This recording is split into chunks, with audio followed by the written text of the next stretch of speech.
আসসালামু আলাইকুম। কেমন আছেন সবাই? আল্লাহর অশেষ রহমতে আশা করছি আমার মতো আপনারাও সবাই ভালো আছেন। আমার মতো বললাম কারণ সামনে চরসুন্দর ব্রিজের যেই দৃশ্যটা, যেই ভিউটা দেখলাম, মানে মনটা যদিও খুব খারাপ ছিল, তারপরও এই দৃশ্যটা দেখে নিমিষেই মনটা ভালো হয়ে গেল। আর মোবাইলটা বের করে ভিডিও করতে শুরু করলাম। আসলে এরকম দৃশ্য সচরাচর দেখা যায় না চরসুন্দর ব্রিজে।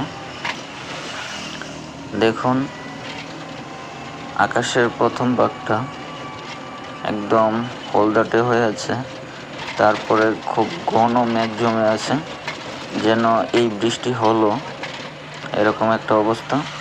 আর উপরে দেখুন সাদা মেঘের টুকরোগুলো কীরকম ভাসতেছে, মানে এরকম একটা অস্থির ফিল কেবলমাত্র এই আজকেই দেখলাম।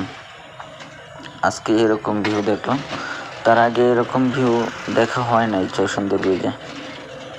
তো আমি বর্তমানে যে অংশটায় আছি এটা হচ্ছে একুতে মুক্তারপুর।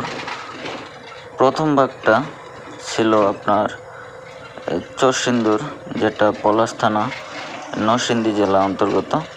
আর বর্তমানে আছি মুক্তারপুর ইউনিয়নের কালীগঞ্জ থানা, গাজীপুর জেলা অন্তর্গত।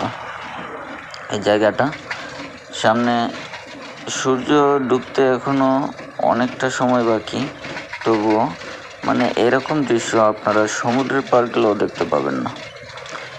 আশা করছি আপনারা চরসুন্দর ব্রিজে আসবেন, ঘুরবেন, প্রচুর মানুষ আসে।